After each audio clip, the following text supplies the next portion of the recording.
What's happening, guys? Today is Saturday, May 19th. I'm Ivan Rodriguez. Welcome to another episode of the Cycleshack, the podcast that talks about motorcycles and more. It is a cold Saturday night. Just make sure I'm recording here. For those of you listening on the podcast, thanks for joining me. For those of you on the studio feed, joining me on YouTube, what's up? Thank you for joining. All right, I'm just making sure I don't have these technical difficulties that I had last time. We're still recording here. All right, so let's do this. What's up, guys? Thank you for joining me again. I'm Ivan Rodriguez, host of the Cycleshack on YouTube, Apple Podcasts, but the Cycleshack is definitely brought to you by Anchor.fm, a great app to have, a great platform to have. If you haven't downloaded Anchor.fm, or if you have not made that your choice of a host podcast platform, what are you waiting for? It's quick, it's simple. Jump on their website, Anchor.fm, sign up. If you've got an iPhone or device, look up Anchor.fm, download the app. Why wouldn't you? If you haven't started podcasting, if you want to start podcasting simple, made easy, Anchor.fm. It's a great place to have your podcast. They even put your podcasts on different platforms like Apple iTunes or Apple, Apple Podcasts. This show is brought to you on Anchor.fm, Apple Podcasts. You have it now on Google Play. I'm on 5 or 6 different platforms, and that's all thanks to Anchor.fm. They take the initiative, these people, and they will go ahead and they'll knock it out the box for you, man. So what are you waiting for? Try it now, Anchor.fm. Guess what? It's completely and totally free. It's free. That's right. Nothing out of pocket, man. Just sign up, come up with your own name, think of what you want to podcast, and you podcast away, man. Hey, you can even do it from your phone. It's that simple. You could be driving. And if you got something to say and you figure, man, this would make a great podcast, just hit the Anchor.fm app on your phone, record, put the phone down. You can even have your headphones on with the mic. Away you go. You can drive away, talk. It's audio. Great platform. Great way to have your podcast. So thank you to the people at Anchor.fm for getting me back on those platforms. So, all right, we're looking good here on the video feed. Looking good here on the audio feed. And, all right. So, again, today's Saturday, May 19th. It's about 11:10 p.m. And just sitting down here in the studio, reviewing my notes, having my cup of Java. Hey, need a little sip right now. Excuse me. Awesome coffee. I'm going to regret it later when I can't sleep. I don't sleep anyway. This weather's been crazy, man. We've had rain all week, man. I have not touched my bike. You know, I jumped on my bike on Tuesday, only to head out. Went to O'Toole's Harley Davidson and got my rear tire put on finally. Was trying to get in there for about a week and a half, but they've been really busy lately. And I was trying to take advantage of the tire because I had about, when I got my bike serviced, they told me I had about 800 to 900 miles left on that tire. So I did about another 400 miles on it. So let me not push it, you know. I'm a heavy guy. I'm going to wear that down quick. So I just went in and got it done, got it over with. So, Tuesday, and there was a big threat of rain, and thank God I woke up early, ran over there, got it done, came back home, and the rain held out. The rain held out all day, but wasn't until later in the afternoon that it started to rain. But that's cool, man. And, I got in there, and I was able to get lucky and do what I had to do. So, yeah, man, it's been crazy. The weather's been, it's been raining for the past few days. It's been raining straight through all day today, but not heavy rain, just some moderate rain. And then I think it was, when was it? Wednesday night into Thursday, we had a wicked storm, man. I think pretty much the whole Northeast got blasted with a quick 20-minute storm that went by. And I think the National Weather Service documented for the Westchester Hudson Valley area seven tornadoes I could be wrong, but that's what I saw on the report. 7 tornadoes that hit the Westchester Hudson Valley area, mostly on the Dutchess side. So yeah, man, the weather's been rough. So hopefully we get a little break. It doesn't look like we're getting a break tomorrow. I mean, again, we're not getting torrential downpours. It's moderate rain, but still, it's gloomy. It's been gloomy for the past week, and we could use a little bit of sunshine, definitely, man. This week on the news has been devastating. A lot of things happening this week. You had, I don't remember what day. I think it was yesterday. You had a bus crash, a school bus crash in Jersey. This thing collided with a construction dump truck. Man, this thing hit so hard into the guardrail that the school bus's chassis hit the guardrail, stayed stuck to the guardrail, and the body just dislodged itself from the frame and went over the guardrail. It was horrible. Unfortunately, there were kids hurt. There was one fatality, 2 fatalities. I'm sorry. It's just sad. It's unfortunately these things that happen when you drive. It was just horrible. It's horrible to see in the news. Also, we had a school shooting in Texas. Another horrible deal. Last I saw, there was 8 injured. Again, I saw it on the news. I looked for about 5 minutes. I've been avoiding the news like the plague. I've been trying at all costs, but it's a bad habit of mine. I brew my coffee in the morning before I head to my office, and I got to get into the habit of just putting the weather on or something, and leaving it alone, which is what I try to do. I try to put the weather on just to see what the weather's going to be, but I got to get into the habit of looking at the weather on my phone, turn on the TV, and put it on HBO or something. Let me watch a movie in the morning while I'm getting dressed. I mean, that's just what I do out of force of habit. And no news is good news, man. I mean, the bus crash, the school shooting in Texas now, and then I heard that there was another, I think on one of the tunnels, the Holland Tunnel, Lincoln Tunnel, 2 coach buses collided. And man, it's later part of the week was, news is crazy, bad news. I guess in good news, someone got married. I think the Prince of England or whatever, one of Prince Charles and Diana's kids got married, and there's an American actress, whatever. I didn't care much for that. I don't know. I was reading that people from the internet, that people were waking up at 2 a.m. just to see this thing televised or broadcasted on the internet or whatever, on the interweb. But man, what a week. What a week. So we're still on the this is a podcast. We've just recently introduced the video portion of it. Facebook once in a while, but definitely YouTube. Cycleshack Podcast is now on YouTube. Click subscribe on the bottom. If you haven't, what are you waiting for? Click that subscribe button and we'll let you know. You'll be alerted every time a new podcast like this one shows up on YouTube. Now, there's really not much to see. And the reason why I'm repeating this, I know I said this last week, but I've gotten a lot of viewers recently, thankfully. And although no one has subscribed yet to the YouTube page, there has been a significant amount of views. So I know there's people looking at it. I did gain people on the podcast platform, and I did gain Facebook followers. So for those of you that are tuning in for the first time, thanks for tuning in. Stick with it. I do this for fun. What's going on here? What is this? Nah, I don't want this. All right.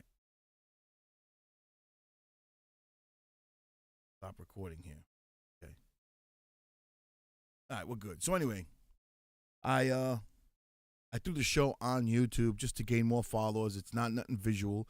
It's a studio feed on the camera only because I didn't want to put the logo up. What's the logo? This thing right here. I didn't want to put this on the face that you see right here, just to play that and then have audio playing in the background. I figured why not just get a studio feed and just link it in and keep me live in the studio while I just flap my gums. But basically, the YouTube channel is another form of audio to get the show out there for those who requested it. Because believe it or not, I did have a lot of people saying, well, aren't you on YouTube? Can you just, is there any way you can link it onto YouTube? And here it is. So it's not a different show. Anything that you hear on the Cycleshack on the podcast app is what you're going to see or hear here on the YouTube channel. There's really nothing to see other than this. Is what it is. Me having a sip of coffee. And again, I'll probably do this unintentionally sometimes because again, I'm going to forget about this feed. This camera's here all the time now. It's linked up to the system. So every time I turn the system on to start recording the show, as soon as I hit record, it turns on and away it goes. So it's going to be interesting, right? So, yeah, stick with the show. Thanks for joining. And send me some feedback. How do you do that? The Cycleshack Podcast at gmail.com. You can send me feedback right here on the YouTube link. Just add your comments below. Or you can go to Facebook at the Cycleshack Podcast and put your comments there. And there you go. So you see on the below the Cycleshack Podcast at the Cycleshack Podcast on Facebook, or the Cycleshack Podcast at gmail.com is the website. Email, sorry. The website is there. The website is too long. On the Facebook page, there's my link to the website. Just click on it. I have my blogs that I try to update. Haven't put in a blog recently. It's been a rough week, so I didn't have a chance to blog, get some photos, but we're definitely going to do that. Just to promote FHO, Fast Harleys Only, Marcel Tillman, a.k.a. Big Cell, and Gaddafi Entertainment. Mr. Gaddafi, the rider of the Harley-Davidson Road King, customized. He's the man on the track. He will be racing. Oh, man. I didn't bring that information up. But he will be racing. Where's that flyer? That flyer. Come on, Ivan. You're unprepared. I'm going to give myself an F if I was in school. Sunday, June 10th, Pittsburgh, Pennsylvania, at the Keystone Raceway Park in Pittsburgh, PA. 538 Stone Jug Road, New Alexandria, PA, 15670.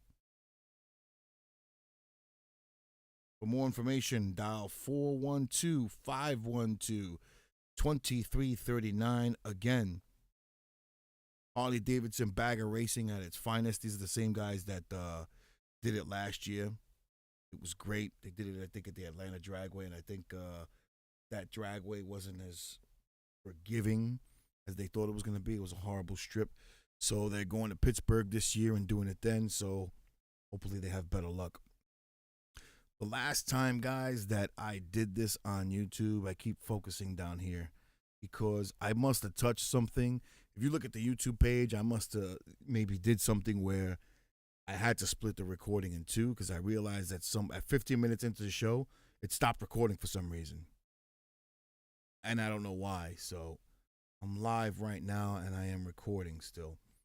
So, and I'm 13 minutes into the YouTube recording and I'm about, 13 minutes to the podcast. So I'm into the audio portion. So I'm about 30-second delayed from the audio to that. You guys won't see the difference either way, but if it messes up, I'll have to hit record and recap, right? Like I did last time. So again, the weather's been pretty crazy. And I've been dying to get out there and just scout some roads because I got some rides coming up with my group. And I'd like to get some scouting done because I don't like hitting places for the first time. I'd rather just get out on the road and spend the day, get lost, find everything, map out where we can stop for fuel and stuff like that. So I don't know. We'll see what happens. Let's let this weather clear up first. Americade is coming up soon. The week of June 9th is Americade. I will be there from the 8th to the 9th. I'll be there with my studio gear, my mobile gear. I'm going to be recording a podcast from the hotel with a couple of friends that I'm going to be staying with. So I'll be doing a podcast from maybe the hotel lobby or the hotel lounge of the hotel we're going to be staying in. I think we're staying at the, I don't want to say Hilton. I don't remember where we're going to be staying, guys. I'm sorry. But I'll be bringing my gear, and I'll be recording a podcast. So I'll have several people on as guests of the show, and we're just going to be flapping our gums, talking about what we've been doing, what we saw, etc. And that'll be June 8th and 9th at Americade, located in Lake George, New York. You guys got to check it out if you haven't been there. It's beautiful riding. It's out of the way. So, sorry. All right. That's a good thing about having a podcast. Everything I do, you guys will be able to see. I guess that's not a good thing. I think it's the bad thing about having that camera going. I don't know. We might have to change that deal. Anyway, uh, so I wanted to talk about just a couple of things today. The one important topic is it's no secret. This is episode 16. The title of this episode is going to be Adam Sandoval Rides. And the reason why I want to talk about this again is because I have been following, and I'm a big, huge fan of Adam Sandoval. Adam Sandoval is a philanthropist who's dedicated his life to helping out veterans and raising money and funds for our nation's bravest, if you want to call them that. They should be called anything good, right? Our men and women who gave their lives for us in battle, our wounded, our soldiers. And like me, he never had the privilege of being a soldier himself. So he decided to dedicate his life to helping the soldiers and helping our men and women who fought for this country by raising money through sponsorships. And he spent the first 3 years of his life riding coast to coast and made it to every single Harley Davidson in the lower 50 and basically raised money. I believe he raised over $300,000, $350,000, maybe more, for the Wounded Warrior Project in support of our soldiers, brave men and women who fought overseas. So I've been following Adam from the first year he was out on the road. He went with his little Chihuahua, his little dog, Scooter Trash, and it was cool to see. And he's been through a lot, and I was there throughout the whole thing. I followed him on his website, on Facebook, on YouTube when he did his vlogs, and he's had a great adventure. And I've kind of lived, that he was living the dream, because I can only imagine what it's like to be on the road like that, and that's kind of my dream. I would love to be on the road, even if it was just for a week. Just get on the road and go. Sometimes he would sleep on the side of the road in a tent. That's what it's all about, roughing it a little bit, And I was following him closely, and I kind of got to live that dream a little bit through his eyes, and I'm sure a lot of people feel the same way, because he had it out there. He was advertising it, and he had great success with it. So he's done with riding coast to coast, and he started taking his mission out to go into different dealerships and, again, raising money. Harley Davidson gave him, I think it was a total of 7 bikes over the winter, and he rode to different places, and they had winners. Veterans would win bikes, Harley Davidsons, and hopes of fighting the PTSD. Some soldiers who were suffering from PTSD and etc. So he is basically just really making a difference for these wounded men and women who come back. And so what I'm getting at is, if you've followed Adam Sandoval as I have, you've kind of visualized his journey through your eyes as I did.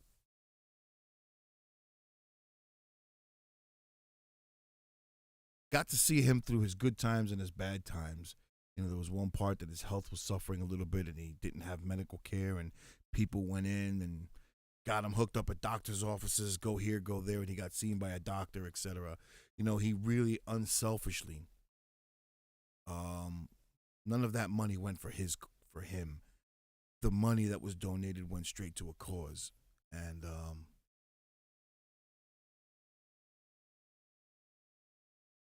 he none of that money was taken for himself at all. What he would do to survive on the road was people helping him out, paying for a meal here and there. He got such a big following that people would see him on the road, take him to a diner, feed him and the dog. He got a lot of stuff, that way.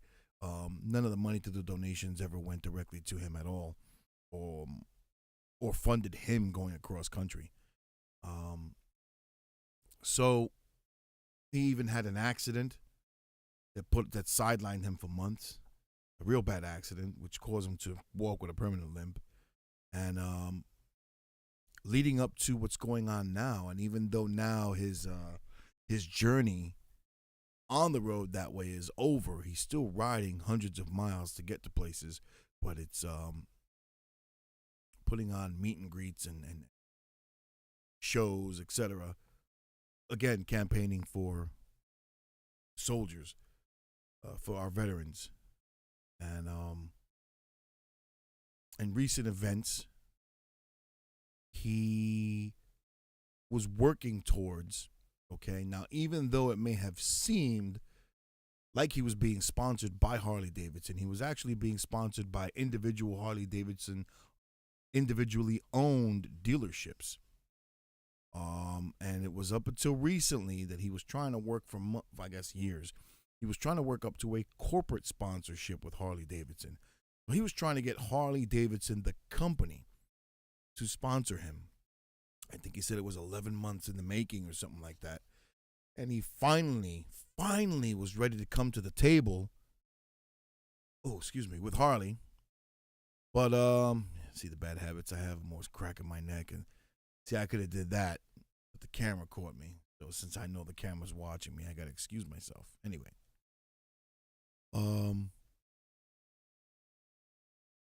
So he's finally at the table, but he's got some news that he just recently found out, and he's got to be honest with the, I guess, executives or folks at Harley Davidson who are getting ready to sign this contract with him to promote him. Apparently, he's got to be sidelined. He's got a surgery that he desperately needs, or he'll be in bad shape. It turns out that he's got tears in his shoulder that have increased in size, and I believe it's affecting his neck and his back to the point that he can't ride. He's in great pain. He doesn't show it on his videos, but you know, to ride 200 miles, 300 miles, I mean, he used to ride 800 miles in a day or 2 days. To ride 200-300 miles in a day, it's killing him. He can't prolong it. He's going to be laid off for about 12 weeks. By laid off, we mean laying up, resting, resting that shoulder, maybe getting therapy. So, unfortunately, Harley Davidson decided to not sign Adam. I posted his vlog of him giving that news, and you could see the pain in his face. And I felt for him, really, because, again, I've been watching him go through this journey, and kind of the first part of the story to hear that he was working on that corporate sponsorship with Harley Davidson, I was like, wow, he finally made it. He's got Harley corporate sponsoring him now instead of individually owned Harley dealerships. Because, again, that's how he did everything, individually owned Harley dealerships. So he was getting the recognition. He's finally got what he wanted, and kind of got snatched from underneath him due to him being sidelined with an injury.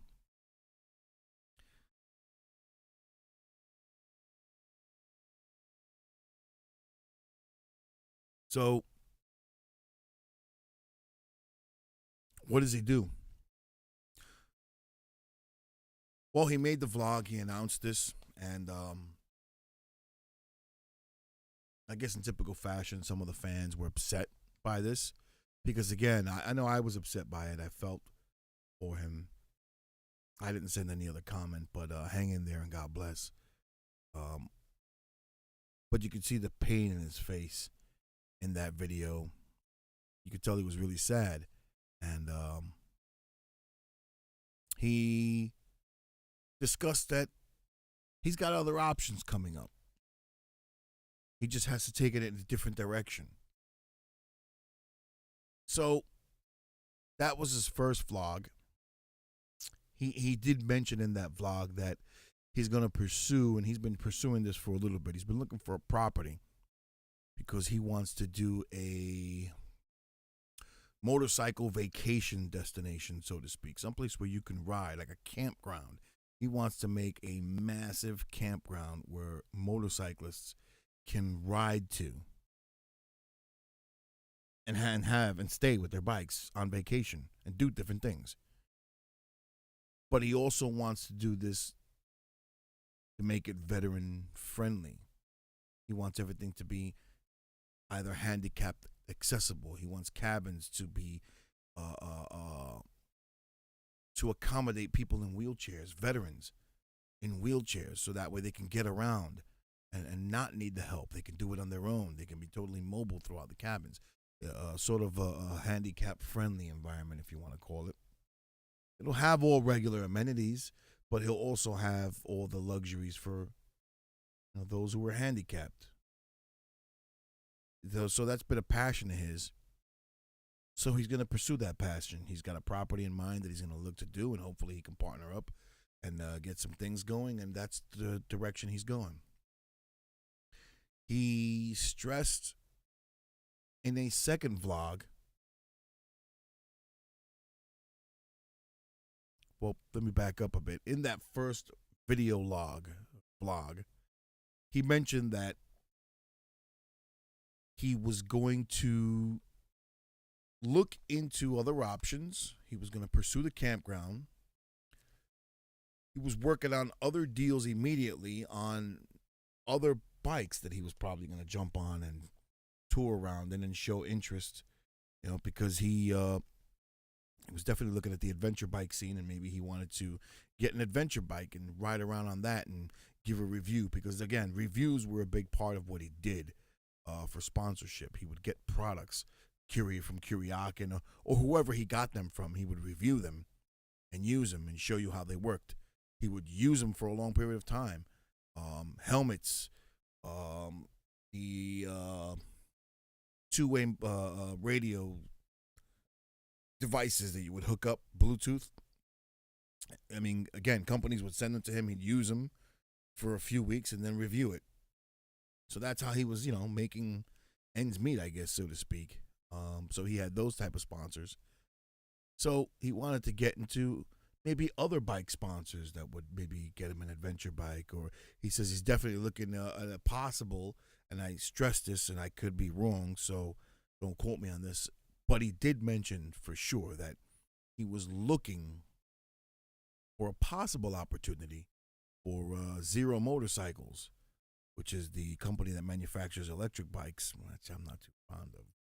Not that I'm not fond of the company, I'm just not fond of electric bikes altogether. But anyway, that's a whole nother show.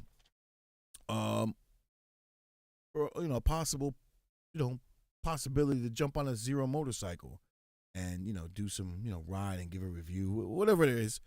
And I guess with mentioning the fact that there were going to be other bikes involved other than Harley, this kind of sets him off on his page on YouTube, and people started just pouring in the messages, and there was some negative feedback, and people were like, if Harley's not interested, shame on them, just kind of giving a little bit of a negative feedback.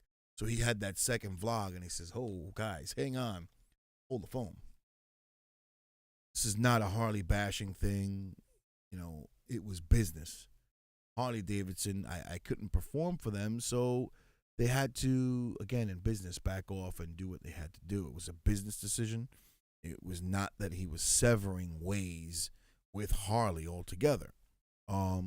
He's probably going to still be doing individual Harley-owned sponsorships, and that sponsorship opportunity with Harley Davidson Corporation, the corporate side,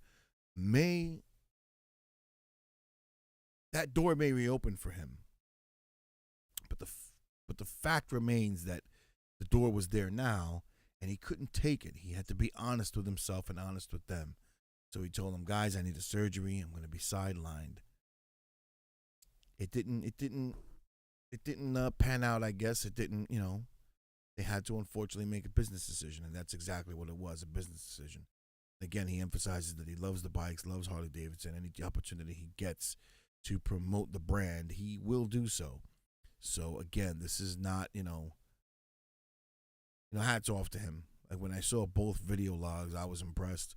The guy's really got, he's really got character. He really has a passion for what he does. And again, I just felt I need to share that because throughout all my podcasts, I've always promoted them. I've always talked about them. And when I saw that, I said, "No, I got to speak on this right away. I got to talk about it, share it." So again, check him out. He's Adam Sandoval. Adam Sandoval Rides on YouTube. Check him out. He got his YouTube vlogs, Adam Sandoval Rides. Check out Scootin' America. It'll bring you to his new webpage. And again, it's Adam Sandoval. Support him. Get on his corner. Get on his YouTube page. Get on his Facebook page. Give him some likes. And get in his corner. You know what I'm saying? He's always been helping out the veterans. He's been helping out people, and he has a fan base. So it's time for the fans to start helping him out a little bit and getting him going. He's been doing the right thing. So let's see him continue to do the right thing. So good luck, Adam. If you ever listen to this, pulling for you, good luck. And he'll be back on there. We'll be following him in no time. So, swig of coffee.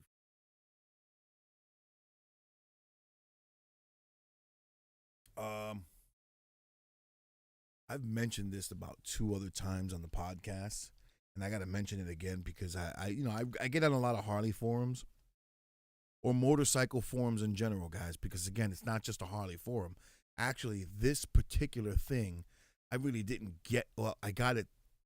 I thought of the idea to do this again from a Harley forum, from a discussion that I was reading. However, I'm on a Kawasaki Vulcan forum because I've owned Kawasaki Vulcan. I've owned a Suzuki C90, or actually it was called Suzuki Intruder 1500. So I'm on a Suzuki Intruder forum page or C90 page.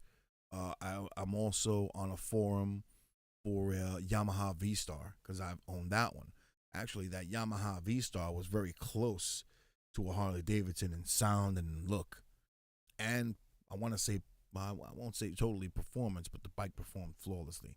Different type of ride. But anyway, so I'm also on Honda forums because I've owned a Honda motorcycle as well. So I always follow what people are talking about, especially for information to pass along. Because again, I'm not in any way, shape, or form an expert. I'm a deliverer of news. I find something, I read it, I talk about it on a podcast. That's all I do. I'm not an expert. I'm not a mechanic. I'm a do-it-yourselfer. I look for ways to save money as well, to do things and repairs and stuff on my bike safely, of course. And I would do it to manufacture spec, but I look for what I could do to save a buck or two, because again, I don't like paying that Harley tax. Okay, so but even with my Suzuki or my Honda or my Yamaha, I would do the same thing. I do my own oil changes, my own brakes. When it was time to bleed the brake fluid, I'd do it myself. Fork oil, all that stuff I did on my own, tune-ups, etc. So the thing that I'm always running into is the debate on oil, and this is the second time I touched this subject. This time it was on a Harley forum, and I had to step in and kind of tell the guys, listen, dude, read your manual. But anyway, the debate was always, what type of oil should you use? Right? Synthetic, or what they call the dinosaur oil, the natural oils, regular mineral oil. And I've used both. I've flip-flopped with both. It's all about what you can afford, guys. One is not better than the other, even though synthetic heads will always say, well, synthetic is engineered for performance. You're absolutely correct. But think about this. What type of riding do you do? That's first and foremost. I jump on a highway. I go for 200 to 300 miles at a clip. There's been times I go for 600-700 miles at a clip at highway speeds. Maybe I might want synthetic, but you know what? I used to go synthetic, You know what I mean? But at almost $15 a quart, I go through 2 to 3 oil changes a season. Some people may say, well, that's a lot. My last oil change is when my bike is parked up I live in New York, so I ride till November, mid-November. Mid-November, I get my oil change, the bike gets stored with fresh oils. So I really get 2 oil changes a season, okay? And I actually get 3, but 2 that I'm really riding on rigorously. I get 1 at the beginning of the season, around May, April into May. And only because I've already got fresh oil in the bike, okay, from over the winter. So I ride the bike for a few weeks with that oil. It's fresh. I'll bring the bike in for its tune-up. For its oil change, or I'll do my oil change. And then I'll change the oil again in June to July. Why? Because July and August are the hottest months of winter. That's when I'm going to want fresh fluid, because that engine gets hot. Unlike a car motor, a motorcycle engine gets susceptible to high temperatures. And it's an air-cooled bike, a Harley. So I changed the oil in July. So July and August are the hottest months, and maybe a week or 2 in September. So I'll ride it out.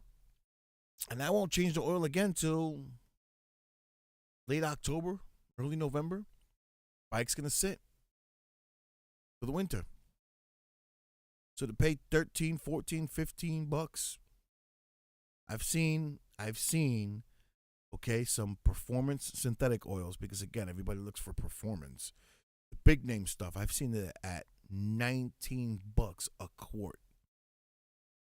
You guys with metric bikes, you use at least 5 quarts. My Harley, I use 4 quarts in the engine alone. You got the primary and you got the tranny. But in your metric bikes, 1 oil does it all. So that's 5 quarts. At about even $15 to $16 a quart, I don't think so. Not happening. I'm a budget guy. I live on a budget. I have a family. So, and I own a Harley. So I'm going to look for bang for my buck. So what's a bang for my buck, since I know I change my oil every 4,000 miles? Okay. I use regular mineral oil because it's not worth me using synthetic. I'm not putting 20, 30,000 miles a season on my bike. I don't ride. I ride a lot. I try to ride a lot. Sometimes it doesn't happen. So anyway, what I'm getting at, long story short, is it's all on you. If you've got the money and you feel you want to use the high dollar stuff, knock yourself out.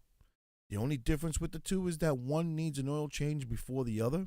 However, you don't want to, oil is oil, dirt is dirt. You don't want to leave that synthetic oil in there too long just because it's synthetic and it says, you can leave it 7,000 miles, 10,000 miles, 15,000 miles. I don't go by that. There ain't no harm in putting clean oil, fresh oil in your engine. Okay? So I use natural mineral oil, the dinosaur oil, because I change it every 3,000 to 4,000 miles. That's plenty good. You want to use synthetic, it's okay. It's plenty good. It's all a matter of preference, guys. That's all it is. I will say that synthetic may give you that added extra protection.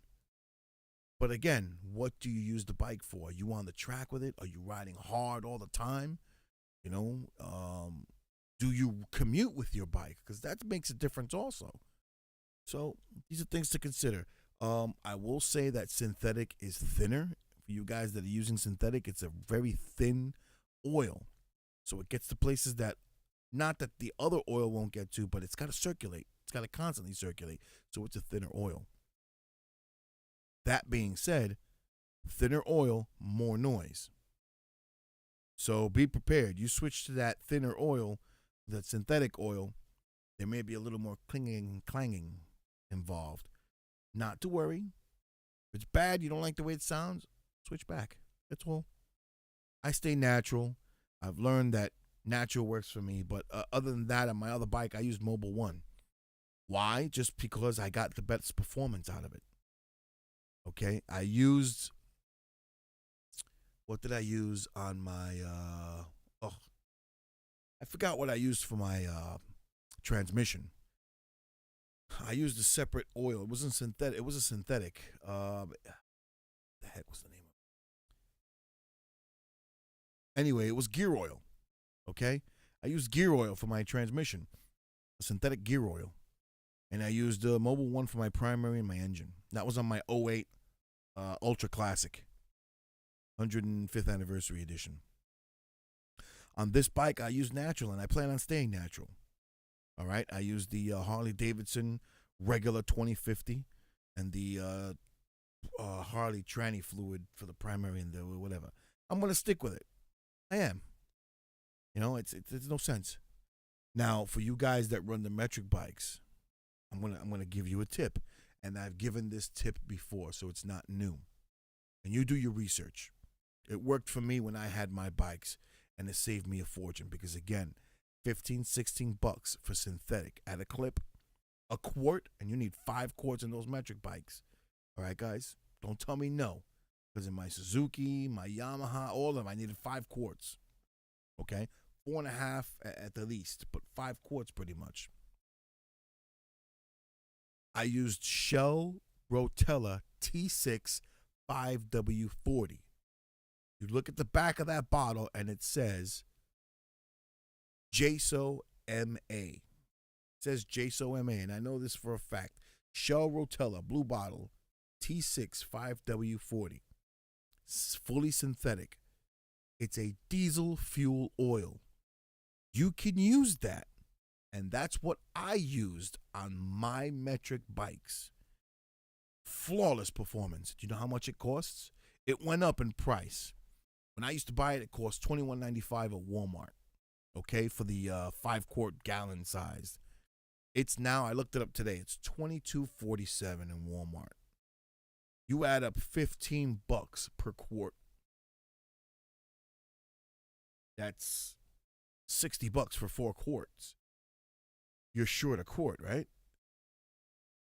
It's almost $75 for a frickin' oil change that you're doing yourself, mind you, plus another $4.95. No, I'm sorry, another $7-8 for the oil filter, right? You're looking at $80 for an oil change. Meanwhile, for $22.47 with Shell Rotella, I'm getting protection and a good oil, synthetic, and another $5-6, $8 for the filter. So you're looking at $30, let's say, maybe less than 30, but just shy of $30. We'll call it $30. It's more than half your saving. Okay, if you do 2-3 oil changes a year, that's a significant savings. Okay, guys, so do your research. Shell Rotella T6. Now, it's a diesel fuel oil. Read your manual. It may tell you that you may use an oil that is rated for JSO MA, Japanese Automotive Society of whatever that is, but that means you can use it on that bike.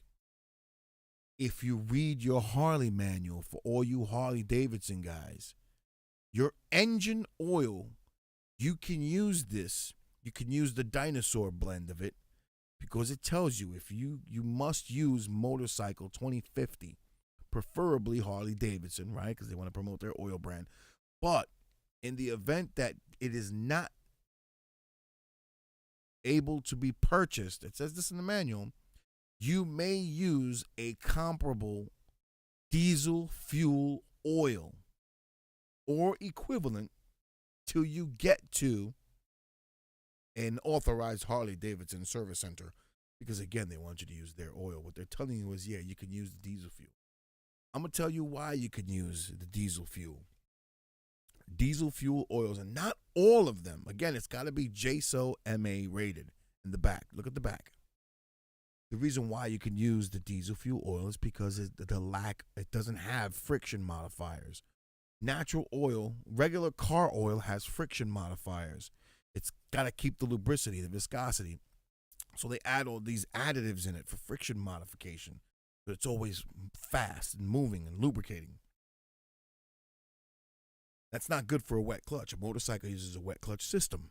So you can't have friction modifiers because your clutch has material in between.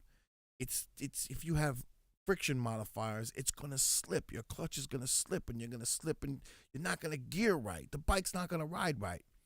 I know plenty of people who have put regular car. I know a dude that put Castrol GTX in his bike.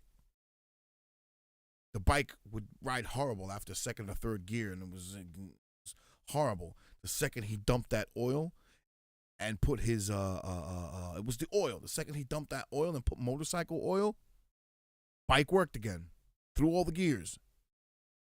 It's just not gonna perform. Your clutch is gonna slip. You're not gonna be able to get out of the gears or get into gear properly. That's what's gonna happen. Eventually damaging your clutch. So again, it has no friction modifiers on it. That's why you can use this oil. This oil is great. It is great. I know guys with crotch rockets that use them, and they love the performance. They love it. It quiets the bike down a lot. You don't hear a lot of the clinging and the clanging with the natural stuff. With the T6 is the Rotella T6 is synthetic 5W40, so it's a thin oil, but it's great. It really is, and it gives you the protection you need. I had it in my Suzuki, I had it in my Yamaha, and I had it in my Kawasaki. Didn't get to use it on the Honda because I had found out about it after I got rid of my Honda, and I had my Yamaha. So used it in all the bikes, and they performed flawlessly. Okay, so there you go. There you have it. I'm passing that information along again. But again, do your research on it. You don't have to take it from me. All I'm telling you is I did it and it worked for me. You may try it and you may think, hey, you know what? I noticed that my bike isn't shifting right. I don't like the way it sounds, and that's okay. I'm just passing and sharing the information. But do your research. Check it out. Check out the forums. You'll see a lot of people use this stuff on their bikes. It's an old trick, and it's not even a trick. It's a good oil to use for motorcycles for that same reason. So last little tip, man. I got this tip. I heard this tip this morning, as a matter of fact. So I'm going to do my more research on it, but I'm going to talk about it. This is from my brother Magic. This brother Magic, who told me he replaced his light bulbs.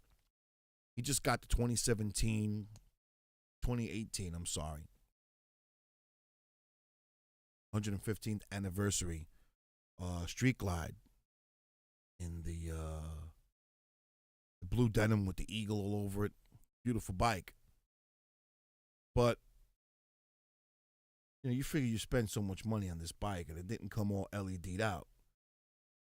So what he did was he texted me this morning, and basically what you can do is, this is the information he gave me. He says, I got some LED bulbs and put them in the bike. They work great. They look good. And I'm like, LED bulbs? I said, really? He goes, yeah, man. Oh, I said, you could do that? He goes, yeah, just when you pull out your bulb, there's numbers on it. Like numbers, like the number he gave me. There's usually a number like 1157 or 1156. He goes, that's the bulb number. You go to AutoZone. Go to the light bulb section. Look up the LEDs. Philips will make that number.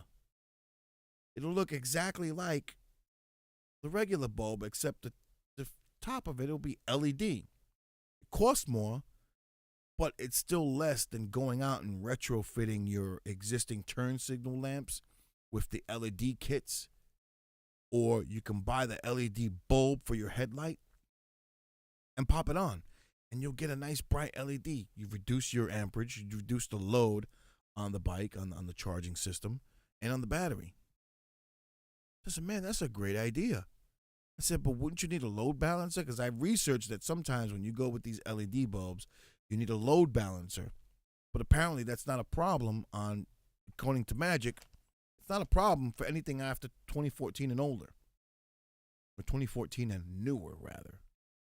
You don't need a load balancer. Put them on, they work great. So there's a tip. Go to AutoZone, cross-reference your light bulbs, man, your turn signals, front and rear. Go to AutoZone, cross-reference it, get an LED bulb, a replacement bulb, LED. You'll never have to change that bulb again. And you're using less power. That's great. That's awesome. I think I'm going to do that to my bike. I told my wife, I'm going to do that to your bikes. Who's touching my bike? That's all I got for today, man. Thanks for joining me. Send me your feedback, guys. The Cycleshack Podcast at gmail.com. At Facebook. On Facebook at the Cycleshack Podcast. Click the link to my webpage. You'll see the blog. Sign up for my blog. Sign up and subscribe on YouTube. The Cycleshack Podcast. Subscribe. There's nothing to see. But if you want to hear the show one day, pop it on your phone. You can go to the app. Thank you to Anchor.fm for, again, the show's brought to you by Anchor.fm. If you haven't downloaded it, download it. It's a great product. It's a great app. And you're going to enjoy it. There's plenty of podcasts you can find on Anchor.fm that are great, too. So, guys, thanks for joining me. Keep them 2 wheels down. God bless. Stay safe. And we'll talk to you next time. Peace.